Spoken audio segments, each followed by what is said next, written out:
First time Revanth Reddy గారి నుంచి ఒక మంచి మాట వింటున్నాను. రాష్ట్రంలో చదువుకున్న డాక్టర్లందరికీ నేను ఒక విజ్ఞప్తి చేస్తున్నాను. సంవత్సరంలో ఒక్క నెల అయినా ప్రభుత్వ ఆసుపత్రులలో పనిచేయాలి. 11 నెలలు మీరు మీకు నచ్చిన ప్లేస్లో మీకు నచ్చిన జీతం తీసుకొని మీకు నచ్చిన లైఫ్ను మీరు లీడ్ చేయండి. సోషల్ రెస్పాన్సిబిలిటీ కింద సంవత్సరంలో ఒక్క నెల ఎక్కడైనా నిజంగా రేవంత్ రెడ్డి చెప్పినట్టు ప్రతి ఒక్క డాక్టర్ కూడా మీకు నచ్చిన ఊర్లలో మీకు నచ్చిన గవర్నమెంట్ హాస్పిటల్లో ఒక్కొక్క నెల పనిచేసుకుంటూ పోతే సంవత్సరం వరకు మీరు జనాలకి ఎంతో సేవ చేసిన వాళ్ళు అవుతారు. కానీ ఇది జరగని పని.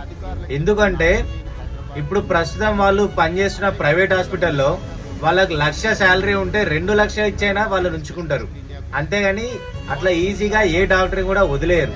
ఎందుకు అంటే గవర్నమెంట్ హాస్పిటల్ ఇలా సేవలు చేసుకుంటూ వెళ్ళిపోతే ప్రైవేట్ హాస్పిటల్ కి వచ్చే ఇన్కమ్ తగ్గిపోతుందని జనాలకి సేవ చేయడం అనేది ఆలోచన కాదు. ఇక్కడ వాళ్ళ హాస్పిటల్ కి వచ్చే ఇన్కమ్ తగ్గిపోతుందనే ఆలోచనతోని ఈ జూనియర్ డాక్టర్ అయినా సీనియర్ డాక్టర్ అయినా బయటికి అసలు పంపించలేరు.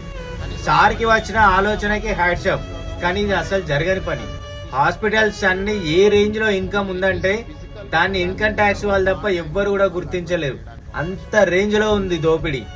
ఎవరైనా పేదోళ్ళు హాస్పిటల్ కి వెళ్ళడమే లేటు, పిండేస్తారు వాళ్ళని, మొత్తం నరాల నుంచి తీస్తారు వాళ్ళని మొత్తం. అలాంటిది ఫ్రీగా సర్వీస్ చేయడం అంటే ఇది అవ్వని పని. కానీ సార్కి వచ్చిన ఆలోచనకైతే హ్యాండ్స్ ఆఫ్.